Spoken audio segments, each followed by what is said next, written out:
दोस्तों आज की वीडियो काफ़ी ज़्यादा इंटरेस्टिंग होने वाली है क्योंकि आज की इस वीडियो में हम बात करने वाले हैं बॉर्डर 2 मूवी की स्टोरी के बारे में। आखिर बॉर्डर 2 की कहानी क्या है। जिन लोगों ने बॉर्डर 2 मूवी को वॉच नहीं किया थिएटरों में जाके, तो आप इस कहानी को सुन के बॉर्डर 2 की पूरी कहानी जान सकते हैं। दोस्तों कहानी सुनने के बाद वीडियो अच्छी लगे या इसकी कहानी अच्छी लगे तो आप चैनल को सब्सक्राइब और दोस्तों के पास शेयर जरूर कीजिएगा। तो चलिए शुरू करते हैं। दोस्तों बॉर्डर 2 की कहानी की शुरुआत होती है इंडिया और पाकिस्तान के बॉर्डर से, जहां पे हमें दिखाया जाता है कि पाकिस्तानी के कुछ ऐसे आतंकवादी घुसपैठ जो कि एक हाथ में एक कागज का मैप लिए हुए और उसमें इंडिया का जो बॉर्डर है वो क्रॉस करने की कोशिश कर रहा था, प्लान कर रहा था। और तभी ये प्लान करता ही रहता है। अचानक से वहाँ पे इंडिया का एक सिपाही आता है सन्नी देओल, जो कि उसे देख लेता है कि ये बॉर्डर क्रॉस करने की साजिश कर रहा है, एक प्लानिंग कर रहा है। तभी दोनों में वहाँ पे लड़ाई होती है और जिस वजह से जो पाकिस्तान का जो वो घुसपैठ होता है वो मारा जाता है।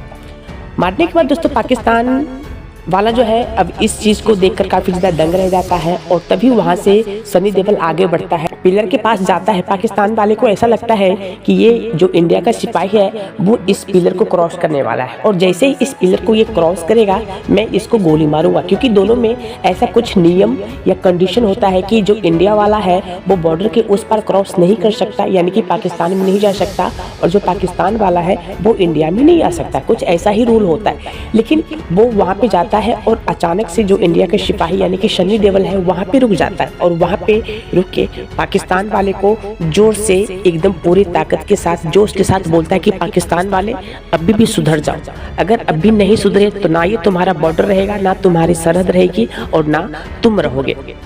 इसके बाद दोस्तों यहाँ पे फिर कहानी को हमें आगे लेके जाया जाता है और जहाँ पे हम ये दिखाया जाता है कि अब पाकिस्तान वाले काफ़ी ज़्यादा गुस्से में हैं और गुस्से की वजह से अब इंडिया पे वो एक हमला करना चाहता है, जिस वजह से ये सोचता है कि इंडिया ने हमारी सारी चीज़ों को बर्बाद कर रखा है, हम इंडिया से युद्ध नहीं जीत पा रहे, तो अब कोई ऐसी प्लानिंग करते हैं, अब कोई ऐसी साजिश करते हैं जिस वजह से हम इंडिया को हरा पाए। तो पाकिस्तान एक बहुत बड़ी प्लानिंग होती है और जहाँ पे एक युद्ध का ऐलान होता है, चंगेज। दोस्तों चंगेज एक मिशन का नाम होता है और फाइनली पाकिस्तान की तरफ से ये ऐलान होता है कि अब चंगेज मिशन शुरू होने वाला है। अब यहाँ पे इंडिया भी अब किसी से कम कहाँ रहने वाला। अब इंडिया भी फाइनली प्लानिंग करता है कि ठीक है, अगर वो पाकिस्तान वाला अगर हमें चंगेज युद्ध के लिए ललकार रहा है, चंगेज मिशन के लिए ललकार रहा है, तो हम पीछे नहीं हटने वाले, हम डटकर मुकाबला करेंगे। फिर दोस्तों यहाँ से कहानी शिफ्ट होती है जहाँ पे हमें वरुण धवन को दिखाया जाता है, दिलजीत को दिखाया जाता है, आहान को दिखाया जाता है। दोस्तों इसमें अगर मुख्य रूप से अगर देखा जाए तो इस कहानी में सिर्फ 4 लोगों की कहानी दर्शाई गई है। हालांकि तो इसमें और भी ऐसे कैरेक्टर्स हैं, लेकिन मेन जो फोकस किया गया इस फिल्म में वो 4 लोगों पे किया गया है। दोस्तों वरुण धवन काफी ज्यादा एक ताकतवर एक लड़का होता है, एक हिम्मतवर एक सिपाही होता है। दोस्तों उसके पिताजी भी फौज में होते हैं और उसके पिता की है कुछ ऐसे इंडिया पाकिस्तान की कुछ युद्ध होती है जिसमें उनके पिताजी की मृत्यु हो जाती है, तो वो अकेला ही रह जाता है ना, उसके घर में माँ बाप भाई बहन कोई भी नहीं होता, तो वो अकेला बच जाता है, जिस वजह से वो भी अपनी ज्वाइनिंग जो है वो फौज में करवा लेता है। उसके बाद दोस्तों हमें यहाँ पे आहान को दिखाया जाता है, जो कि जो आहान है वो एक नेवी फोर्स होता है और नेवी फोर्स होने की वजह से वो पानी में रहकर वो बॉर्डर की रक्षा करता है। उसके मैं घर वाले की बात करूँ तो उसके घर में सिर्फ एक बीवी होती है और एक छोटी सी एक लड़की होती है। फिर दोस्तों यहाँ पे सीन शिफ्ट होती है और जहाँ पे हमें दिलजीत को दिखाया जाता है। दोस्तों दिलजीत के घर में उसकी भी एक बड़ी बहन होती है और एक उसकी माँ होती है और उसके कोई घर में नहीं होता। लेकिन दोस्तों दिलजीत को शादी करने की बिल्कुल भी इच्छा नहीं होती, जिस वजह से जो उसकी मम्मी है या जो उसकी सिस्टर है वो काफ़ी ज़्यादा परेशान रहती है। और जो आहान है उसकी फाइनली शादी हो रखी है ताकि उसकी एक बेटी भी होती है, उसकी एक माँ होती है। लेकिन ये जो वरुण धवन है, वरुण धवन के घर में कोई नहीं होता। लेकिन हाँ अचानक से वरुण धवन एक चिट्ठी लिखता है और वो चिट्ठी जो है वो उसी के पास वो चिट्ठी चली जाती है जिसके पास उनके जो माँ बाप है उनकी बचपन में शादी तय किया था। अब ये चिट्ठी जैसे ही वो मतलब उनके घर वाले देखते हैं क्योंकि जो वरुण धवन की जो वाइफ होती है, यानी कि जिससे बचपन में उसकी शादी फिक्स हुई थी, वो अनपढ़ होती है, वो पढ़ी लिखी नहीं होती। और चिट्ठी जैसे ही वो लेके अंदर जाती है तो वो अपने भाई से पढ़वाती है कि इसमें पढ़ो क्या लिखा है। तो उसका भाई ऐसे पढ़ता है कि इसमें कुछ ज़्यादा नहीं लिखा हुआ है, इसमें सिर्फ 2 लाइन शायरी लिखी है और कुछ इसमें 2 बातें लिखी हुई है। अब ये चीज़ें सुनकर वो काफ़ी ज़्यादा मतलब टूट जाती है, और जिस वजह से जो उसके पापा है, यानी कि जो वरुण धवन के ससुर है, वो चिट्ठी लेकर फाइनली यहाँ पे जहाँ पे बॉर्डर होता है, वो फाइनली बॉर्डर पे पहुँचता है। और वो कहता है कि आखिर तुमने चिट्ठी क्यों लिखी है? जब चिट्ठी लिखी है तो 2-4 लाइन ही क्यों लिखी है? अच्छे से लिखना चाहिए। अब ये चीज़ें जैसे ही मतलब आहान या दिलजीत सुनता है या देखता है तो वो आता है और वरुण धवन को कहता है कि भाई तुमने मेरे से बहुत बड़ी चीज़ छुपाई है। जब तुम्हें पता था कि तुम्हारी बीबी है तो हमसे क्यों छुपाई? हमें क्यों नहीं बताया कि आज तक कि तुम्हारे ससुर भी हैं या तुम्हारी बीबी भी है? तो वरुण धवन कहता है कि ऐसा कुछ भी नहीं है जैसा तुम लोग सोच रहे हो। मेरी बचपन में शादी तय की गई थी और अचानक से वो जो मैंने चिट्ठी लिखी थी वो चिट्ठी उसी के पास चली गई। अभी ये चीज़ें देखकर जो दिलजीत है और जो आहान होता है वो काफ़ी ज़्यादा भावुक हो जाता है। तो वो कहता है कोई बात नहीं भाई, मेरी बहन तुम्हारी बहन और मेरी माँ तुम्हारी माँ, और आज से जो मैं राखी बंधवाऊंगा वो राखी अब मैं तुम्हें भी बंधवाऊंगा। तो वरुण धवन कहता है ऐसा कुछ भी करने की जरूरत नहीं है, अपनी सिर्फ बहन से कह देना कि जब तक इसका भाई जिंदा है वो राखी नहीं भेजे, मैं खुद बंधवाने के लिए मैं गाँव आऊँगा। फिर दोस्तों यहाँ से सीन शिफ्ट होती है और जहाँ पे हमें दिखाया जाता है सन्नी देओल को, जो कि सन्नी देओल का जो एक लड़का होता है। सन्नी देओल के घर में सिर्फ एक बेटा होता है और उसकी पत्नियां होती है। दोस्तों सन्नी देओल का जो बेटा होता है वो बचपन से ही उसका सपना होता है, शौक होता है कि मैं अपने पापा की तरह एक फौज में जाऊं। और फाइनली कुछ दिन बाद वैकेंसी भी आती है और वो वैकेंसी फिलिप भी करता है और एक नसीब उसका सिलेक्शन भी हो जाता है। दोस्तों जैसे ही उसका सिलेक्शन होता है तो वो फौज में भर्ती भी हो जाता है, उसकी ज्वाइनिंग लेटर भी हो जाती है, काफ़ी खुश होता है। जैसे ही ज्वाइनिंग लेटर आती है तो वो लेके अपनी माँ के पास आता है। तो अब जो सन्नी देओल होता है और जो उसका बेटा होता है वो दोनों डरते हैं अपनी माँ से बताने के लिए, यानी कि सन्नी देओल अपनी पत्नी से और उसका बेटा अपनी माँ से, कि अगर मैं माँ को बताऊँ तो माँ काफ़ी ज़्यादा गुस्से करेगी।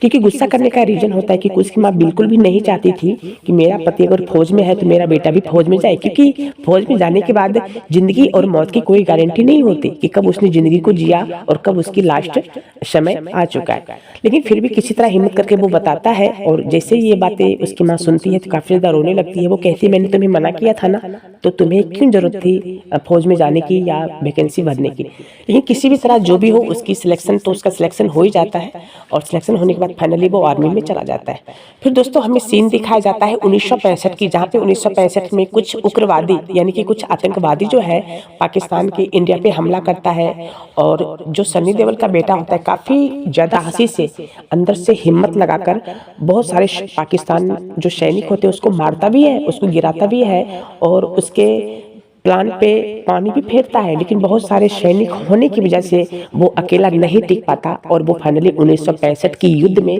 सन्नी देओल का जो बेटा है वो मर जाता है। अब जैसे ही उसका बेटा मरता है तो जो उनके और भी कमांडर होते हैं, जो फौज होते हैं, फाइनली सन्नी देओल के घर आता है और कहता है कि सर आपका लड़का बहुत ज़्यादा साहसी था, 1965 की युद्ध में आपका बेटा शहीद हो गया, मारा गया। काफ़ी जो आतंकवादी थे वो काफ़ी ज़्यादा थे, आपका बेटा अकेला पड़ गया था जिस वजह से मारा गया। अब ये चीज़ें जैसे ही उसकी माँ सुनती है तो ये मान लो बस वो उसको तो हार्ट अटैक ही आ जाता है, वो बेहोश हो जाती है और काफ़ी ज़्यादा रोने लगती है। अब सन्नी देओल का जो गुस्सा है अब डबल हो जाता है, क्योंकि पहला गुस्सा ये उसके बेटे का, क्योंकि उसका बेटा जो आतंकवादी है पाकिस्तान वाला मार देता है, और दूसरा गुस्सा ये होता है पाकिस्तान जो बिना बताए वो हमला करता है, फायर करता है, और ये जो चंगेज खां मिशन जो वो शुरू हुआ था। दोस्तों फिल्म जो है आगे बढ़ाई जाती है और जहाँ पे हमें दिखाया जाता है कि फाइनली अब यहाँ पे युद्ध का ऐलान हो चुका है, अब चंगेज मिशन वो फाइनली शुरू हो चुका है। तो दोस्तों काफ़ी अहम की मैं बात करूँ तो काफ़ी अंदर से एकदम हिम्मत लगा के काफ़ी जोश के साथ लड़ता है, अपने सैनिकों को बचाता है और जो नेवी के जितने भी एयरफोर्स कमांडर हैं सभी उसका साथ देता है। तो कुछ जो उसके साथी कमांडर मारे भी जाते हैं, लेकिन लास्ट में जो पाकिस्तान के नेवी फोर्स होता है उसको मार के ये मरता है। फिर हमें सीन दिलजीत पे दिखाया जाता है, जहाँ पे एक अकेला दिलजीत जो कि एयरफोर्स में होता है वो 3-4 एयरफोर्स प्लेन को क्रैक करता है, उसे जलाकर ढेर कर देता है और लास्ट में वो भी मर जाता है। फिर सीन दोस्तों यहाँ पे शिफ्ट होती है सन्नी देओल पे और वरुण धवन पे, जो कि काफी देर तक दोनों लड़ता है, पाकिस्तान के सेना से युद्ध भी करता है और लास्ट में फाइनली इसकी जीत भी होती है। लेकिन दोस्तों इसके बीच में एक और सीन दिखाया जाता है और जो हमें ये बताया जाता है कि पाकिस्तान का जो प्लान था, क्योंकि पाकिस्तान के सेना काफी ज्यादा थे और हिंदुस्तान की जो सेना है वो काफी ज्यादा कम थे, तो पाकिस्तान वाले को ऐसा लगता है कि हिंदुस्तान में इतने कम सेना है, यानी कि इंडियन आर्मी इतना कम है, अगर 10-15 हज़ार इंडियन आर्मी को मार दिया जाए तो ये मान लो कि जितने भी हिंदुस्तान वाले हैं सब हमारे तलवे चाटेंगे। अब ये बातें सुनकर ये मान लो कि सनी देओल को काफ़ी ज़्यादा गुस्सा आता है और जिस वजह से, और यही बातें वरुण धवन के सामने वो कोई आतंकवादी पाकिस्तान वाला होता है उसके सामने ये कह रहा होता है कि मैं 15-20 हज़ार अगर मार देता हूँ तो तुम लोग हमारे ऐसे ही तलवे चाटोगे। आज मुझे भगवान ने मुझे मौका दिया है एक हिंदुस्तानी को मारने का। और ये सारी चीज़ें सनी देओल सुनते रहता है, तो पीछे से आता है और एक ऐसा फायरिंग करता है कि उसका गले से ऊपर का जो भी भाग है वो एक ही गोली में ध्वस्त कर देता है, खत्म कर देता है। दोस्तों फाइनली यहाँ पे इंडिया की जीत होती है और पाकिस्तान वाला जो है हार कर और डर कर वहाँ से भाग जाता है। तो दोस्तों ये बॉर्डर 2 मूवी की पूरी कहानी थी, जो कि आज मैंने बहुत ही आसान शब्दों में आपको बताया। दोस्तों अगर मैं बात करूं, जो बॉर्डर 1997 में मूवी आई थी और ये जो बॉर्डर 2 जो कि 2026 में मूवी आई है, दोनों की स्टोरी की मैं बात करूं तो 90% सिमिलर है।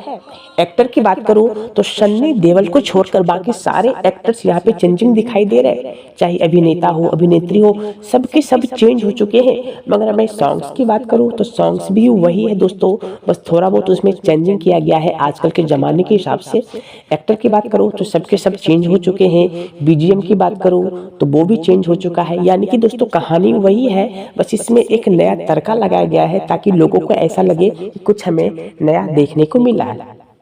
तो दोस्तों आई होप आपको बॉर्डर 2 की कहानी कैसी लगी, इन सब देश भक्तों की वीरता कैसी लगी, इनका परफॉर्मेंस कैसा लगा, आप हमें कमेंट करके जरूर बताइएगा। अगर आपने फाइनली इस मूवी को वॉच कर लिया है तो आप अपना राय जरूर दीजिएगा कि आपको ये मूवी कैसी लगी, सबका परफॉर्मेंस कैसा लगा। तो दोस्तों फिर मिलते हैं किसी नेक्स्ट मूवी में एक ऐसे एक्सप्रेशन एंड स्टोरी के साथ, तब तक के लिए जय हिंद जय भारत।